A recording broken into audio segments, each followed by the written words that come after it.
Bonjour, je vais vous montrer les différentes fonctions de base du Upsan X4 Plus.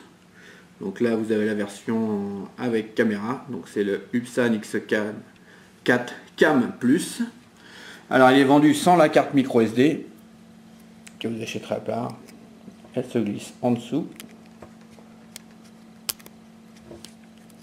Toc, juste comme ça, elle est mise. Voilà.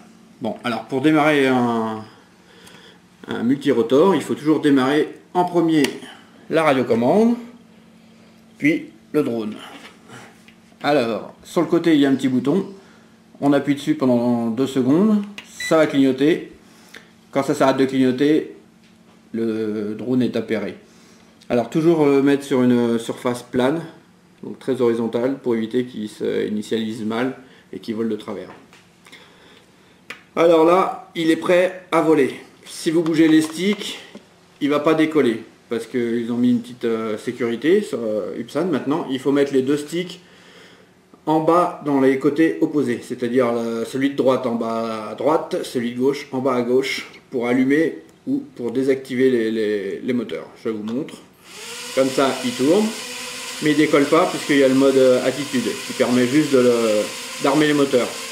Pour les désarmer, pareil, en bas, les côtés opposés, et il s'arrête de tourner.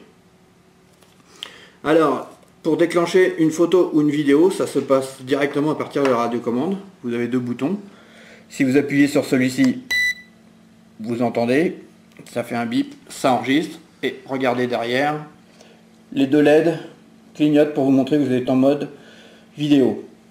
Je rappuie, les LED restent comme ça a arrêté de filmer. Je vous remontre, regardez les LED. Hop, c'est en train de filmer. Jusqu'au moment où j'en ai marre, je rappuie sur le bouton de la radiocommande, hop, ça arrête de filmer.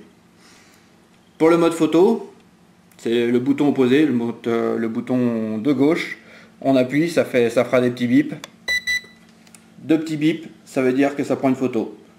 Là, on n'a aucune référence sur les LED, rien ne se passe, mais on entend le petit bip. Le double bip même. Je vous le refais, on fait une photo. Ah si, elle clignote un petit coup. On refait une photo. Elle clignote. Donc photo, un clignotement.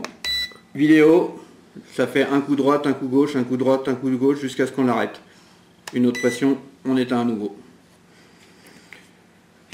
Voilà. Après les sticks, si on appuie sur celui de droite, une pression, on passe en mode expert. Alors en bas là, je ne sais pas si ça pourra se voir sur la caméra, mais ça écrit expert. Si je rappuie, ça va se remettre normal. Voilà. Il y a aussi le mode IOC qui permet d'avoir pour les tout débutants. Alors c'est le stick de gauche. Ça fait que de faire des bips, ça veut dire qu'on est en mode IOC. IOC, il ne prend pas en compte le sens du drone. Quand on bouge vers l'avant, ça ira toujours vers l'avant, que le drone soit vers vous, sur le côté, à droite ou de face. Ce qui va déstabiliser tous ceux qui sont habitués à piloter. Mais pour un débutant, ça peut être pas mal au début pour éviter de le casser si on fait des photos ou des vidéos. Alors je me remets en normal. Ça fait plein de bips. On sait qu'on est revenu normal. Allez, alors je remets un coup les moteurs. Je vous le montre juste un coup, qui se décolle.